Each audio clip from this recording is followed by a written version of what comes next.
Assalamualaikum warahmatullahi wabarakatuh. Om Swastiastu, Namo Buddhaya, salam kebajikan. Sahabat-sahabat dimanapun juga berada, naas memang nasib Roy Suryo sahabat ya.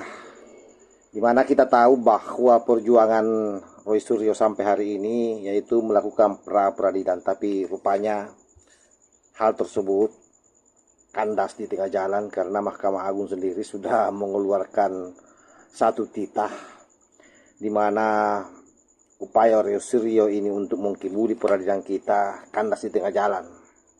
Dia berpikir dengan KUHP yang baru dia akan memanfaatkan itu untuk ngeles dari persidangan masuk ke dalam perkara yang sesungguhnya sahabat.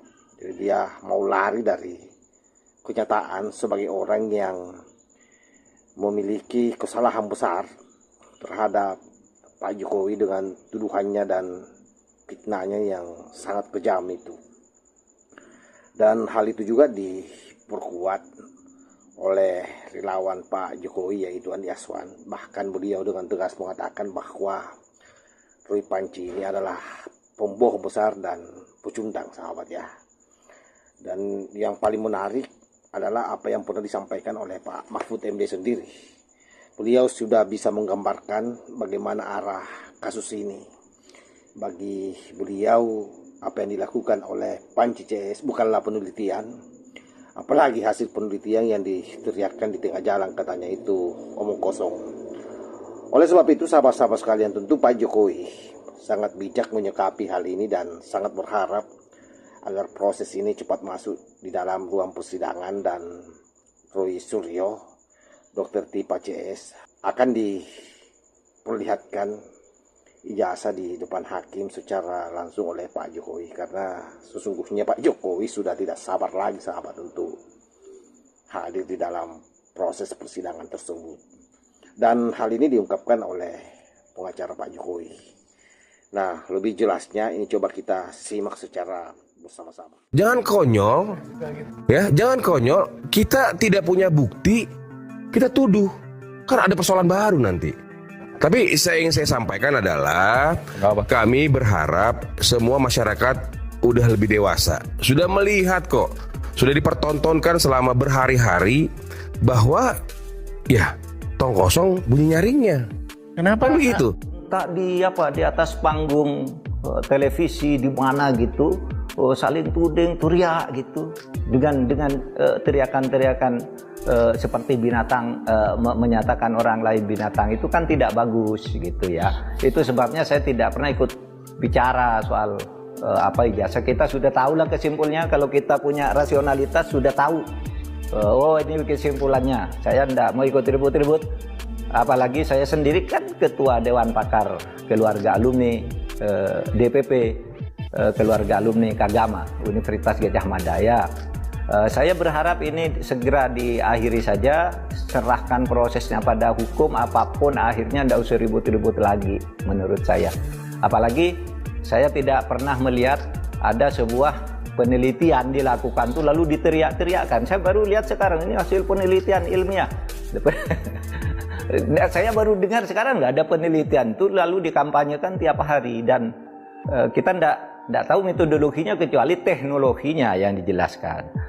Misalnya, kenapa kalau ini penelitian, kenapa hanya ijazah Pak Jokowi? Kok tidak lebih umum bahwa fenomena pemalsuan ijazah di Indonesia itu malah bagus penelitian seperti ini? Ini adalah pengecut dan penakut. Untuk Pak Jokowi dibilang pengecut, dibilang penakut, yang ngomong tidak akan hadir di dalam sidang nanti. Kan begitu ya?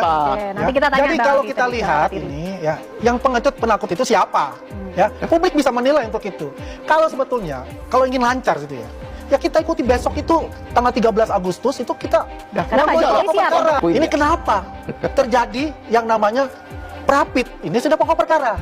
Kan menimbulkan suatu pertanyaan besar. Ada apa dengan hukum kita? Kan begitu pertanyaannya kan? Ya itulah mungkin salah satu triknya ya dari Alkatiri kan. Kalau Bang Alkatiri kan jago untuk kayak Valentino Rossi untuk semua punya jagonya masing-masing. Ya kan begitu. Tapi kita ini melihat seluruh masyarakat Indonesia itu menunggu bahwa sidang ini tetap berlanjut dan melihat mana yang dikatakan palsu, mana yang dikatakan asli. Kalau kita katakan ijazah kayak kita ya asli karena semua ada. Ya, kita punya juga yang namanya saksi. Kita punya barang bukti. Ya, yang pertanyaan kita nih, mereka punya nggak barang bukti? Mereka punya nggak saksi? Ya kan? Selama ini kita tidak melihat untuk itu. Jadi kalau saya kesimpulan, saya kata mereka ini adalah pengecut dan penakut untuk. Dengan baik, dimulai dari tuduhan-tuduhan mengenai bahwa foto di ijazah Pak Jokowi adalah Jumatno. Tadi mungkin kita bisa dengar bersama. Ada juga dari ijazah Pak Jokowi tulisan Prof. Ahmad Sumitro seharusnya tidak seperti itu. Nah, itu adalah salah satu atau salah dua dari sejumlah dugaan tindak pidana yang dilakukan. Tapi kita sudah cermati dengan benar semua dan menurut kami sangat baik, dan hal yang kami tunggu itu adalah pembuktian. Dan sebagaimana dalam KUHP baru juga, kalau ini sudah menjadi versi yang kedua, dakwaan yang sudah diperbaiki, tindak lanjutnya boleh saja ada perlawanan. Sebagaimana tadi disampaikan, sidang berikutnya adalah tanggal 17 September. Namun setelah itu tidak ada putusan selah, sehingga putusan mengenai perlawanan tersebut akan disatukan dan diputus bersama-sama di putusan akhir. Jadi setelah tanggal 17 tersebut akan langsung masuk kepada pembuktian, yang mana jadwalnya kami masih menunggu dari majelis hakim. Tapi hal yang paling penting adalah kami dan tentunya terutama Pak Jokowi, klien kami, sudah tidak sabar ingin perkara ini cepat dituntaskan. Dan bagaimana dapat dituntaskan? Tentunya dengan masuk ke pokok perkara. Pak Jokowi juga sudah berulang kali menanyakan kepada kami kuasa hukumnya, kapan pembuktiannya, kapan saya bisa hadir dan menunjukkan ijazah asli saya kepada majelis hakim dan juga rakyat Indonesia. Jadi kami sangat berharap bahwa sidang ini dapat berlangsung dengan efektif, dengan baik. Tanggal 17 September nanti juga diikuti langsung selanjutnya dengan masuk pokok perkara. Ya. Dan juga mengenai pra-peradilan, mungkin rekan-rekan juga sudah melihat bahwa Mahkamah Agung sudah mengambil sikap juga bahwa pengertian mengenai pra-peradilan itu boleh dilakukan berkali-kali itu juga sudah dibatasi. Yang artinya bahwa di KUHP itu kan diatur bahwa seakan-akan kalau ada pra-peradilan, pokok perkara tidak boleh jalan. Ternyata maksudnya bukan seperti itu. Maksudnya ketika ada pokok perkara namun masih ada pemeriksaan pokok perkara, itu yang tetap harus diperiksa. Sehingga kalau dulu-dulu ini kan kalau ada pra-peradilan kemudian ya mungkin aparat penegak hukum langsung melimpahkan sehingga gugur. Sekarang tidak bisa seperti itu. Maksudnya kalau masih ada prapit dilimpahkan, prapitnya tetap harus diperiksa. Tapi bukan berarti kalau sudah dilimpahkan prapit bisa diulang berkali-kali, tidak seperti itu. Jadi saya rasa itu cukup clear. Mudah-mudahan ini bisa perkaranya cepat selesai, masuk pokok perkara dan mendapatkan putusan yang seadil-adilnya, khususnya untuk korbannya yaitu Pak Jokowi. Pak, tadi kan disebut bahwasannya jaksa belum mengasih BAP ke pihak terdakwa, itu tanggapannya seperti apa? Yaitu adalah dialektika persidangan yang tentu semua kami serahkan kepada para pihak yang bersidang. Kepentingan kami sudah diwakili oleh penuntut umum dan majelis hakim juga sangat tegas bersikap, sehingga kita lihat tadi majelis hakim juga sudah memerintahkan kepada penuntut umum sebelum perlawanan mohon diserahkan berkasnya. Dan saya rasa ini hal yang biasa dalam persidangan dan saya yakini itu juga bukan masalah yang besar dan itu akan diselesaikan. Anda yakin bahwasannya nanti bentuk perlawanan Dr. Tima akan ditolak hakim atau seperti apa? Kalau melihat dari pengalaman kami dan analisa kami terhadap dakwaan tadi, dakwaannya sudah sempurna menurut kami. Sehingga menurut kami tidak ada hal teknis lagi yang bisa dilawan secara teknis, karena perlawanan ini hanya masuk pada materi surat dakwaan, tidak masuk pada pembuktian, tidak masuk kepada alat bukti dan sebagainya. Dan surat dakwaan berdasarkan tadi menurut kami sudah sempurna, sehingga keyakinan kami itu akan ditolak. Untuk sidang Roy Suryo juga sudah masuk rilis untuk disidangkan lagi. Nah ini yang sebenarnya kami tunggu juga, Mas, bahwa dengan adanya sema tersebut dan dengan adanya sikap tegas dari majelis hakim mengenai perkara Ibu Tifa, kami berharap dan kami meyakini juga bahwa segera akan disidangkan juga sidang pertama untuk Pak Roy Suryo. Tapi memang sudah masuk nomor regisnya. Sudah ada. Sudah ada, ya. Sudah ada. Jadi tinggal kita tunggu kapan sidang pertamanya. Tapi dari kuasa hukumnya tadi berpendapat bahwa saat dakwaan ini juga nggak beda jauh dengan dakwaan yang dulu, dan juga ini sangat video. Iya, karena secara alat bukti semua sudah clear, tidak perlu ada yang dirubah, hanya masalah teknis pembuatan surat dakwaan kemarin itu kan. Sehingga sekarang sudah diperbaiki dan ini hal yang sangat wajar dengan adanya masalah transisi KUHP dan KUHP baru. Sehingga dakwaan-dakwaan ini yang infonya juga, dakwaan Pak Roy juga sudah diperbaiki untuk menyesuaikan sesuai dengan arahan dari majelis hakim di perkara Ibu Tifa ini. Clear. Oke. Oke. Persidangan akan berlangsung berapa lama? Karena kan pihak kedua kan Ya, memang seharusnya maksimum itu kan 6 bulan menurut saya mah. Tapi kembali lagi ini tidak ada penahanan. Bisa saja lebih dari bisa bulan. jadi lebih cepat juga. Itu semua wewenang dari majelis hakim, tapi mudah-mudahan tentu kami sebagai perwakilan dari korban berharap perkara ini diselesaikan secepat-cepatnya, sebaik-baiknya, selengkap-lengkapnya, setuntas-tuntasnya. Sehingga apapun putusan nanti, tidak ada pihak lagi yang dapat mempermasalahkan mengenai ijazah asli Pak Jokowi. Bang, dengan ukuran SMA dengan nomor 26 dengan dia mempraktikkan lagi tuh boleh-boleh aja Bang ya dalam konteks ini yang sudah masuk ke perkara itu gimana Bang? Ya memang silahkan saja berdasarkan SMA tersebut silahkan saja. Namun kan sudah ada arahan dari Mahkamah Agung. Hasilnya seperti apa? Dan tidak akan menghambat pokok perkara itu yang sebenarnya yang paling penting. Kami tidak pernah mempermasalahkan mau 5 kali, 50 kali, ya silahkan saja. Tapi kami tidak mau sampai pokok perkara ini ditunda hanya karena adanya prapit yang berkali-kali. Karena itu kan tentu adalah hak korban yang sangat dirugikan di situ. Dan ini bukan hanya perkara Pak Jokowi, Mas. Ini sudah terjadi infonya di berbagai perkara di luar kota juga, di berbagai pengadilan negeri, berbagai kasus. Sehingga jangan sampai ini menjadi presiden buruk juga, dan kami sangat apresiasi Mahkamah Agung mengambil sikap yang sangat cepat, sangat tegas untuk memberikan jawaban atas isu ini. Ini dari pihak terdakwa atau terlibat kemarin itu tidak mangkir dan dia siap 3 tahun 4 tahun untuk sidang proses ini itu gimana menanggapi Pak? Ya kalau berdasarkan SEMA kan tetap 6 bulan sebenarnya, dan menurut pengalaman kami nggak ada perkara di tingkat pertama yang 3 tahun 4 tahun seperti itu. Ya itu mungkin adalah emosional sesaat saja lah. Namun menurut kami tetap perkara ini pembuktiannya, alat buktinya sudah sangat kuat. Pak Jokowi sudah berulang kali juga menyatakan siap hadir, walaupun dari pihak Bu Butifah dan kawan-kawan masih sering memframing seakan-akan Pak Jokowi takut tidak akan hadir.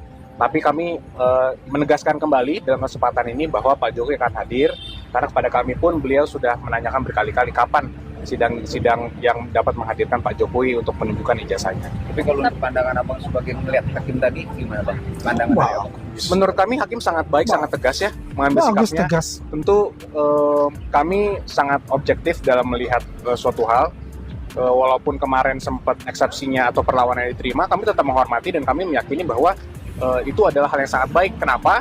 Lebih baik hal-hal yang perlu disempurnakan lebih awal.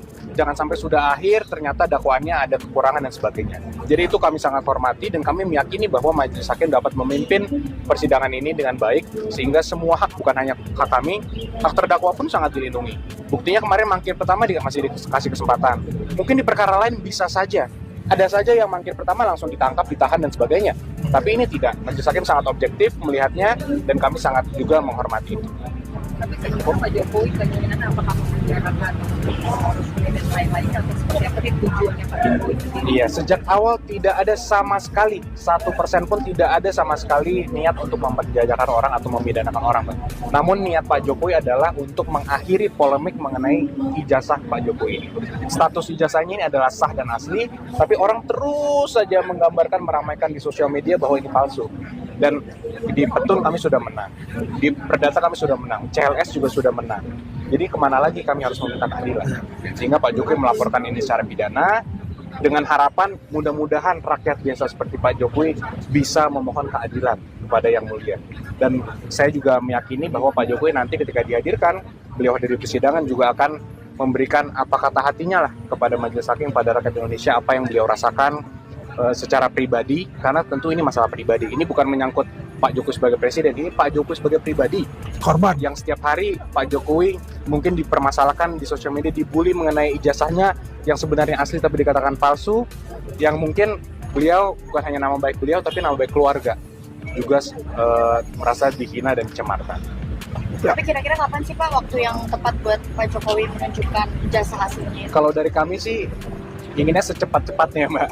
Namun kalau majelis hakim menyatakan 17 September, sehingga paling cepat kalau berdasarkan pengalaman kami dan 23 September lah. Momentum persidangan biasa paling cepat mungkin 1 minggu setelah itu, yaitu 23 September. Tapi kembali, kami tidak mau mendahului majelis hakim sebagai penentu dalam. Jadi makin konkret sahabat ya, siapa yang pecundang, siapa yang pengecut, siapa yang pembohong besar. Saya kira sudah tergambar di dalam kepala kita semua. pengakuan daripada pengacara Pak Jokowi, saya kira sangat jelas Pak Jokowi sudah sangat siap untuk menghadiri sidang. Tapi justru Rohit Panji CS ini, khususnya Rohit Panji ya, berusaha ngeles dengan melakukan perapit. Terus sekalipun kalau kita mendengarkan dari pengacara Pak Jokowi atau penasihat hukum beliau yaitu Yakub Hasibuan, saya kira sudah sangat jelas bahwa perapitnya ditolak ya, dan dalam waktu dekat sudah akan ada persidangan khusus perdana bagi Roy Suryo. Dan mudah-mudahan ini bertanda bahwa pada akhirnya mereka semua ini akan dikerangkeng membusuk di penjara. Saya kira demikian. Mudah-mudahan video singkat ini ada manfaatnya. Wassalamualaikum warahmatullahi wabarakatuh.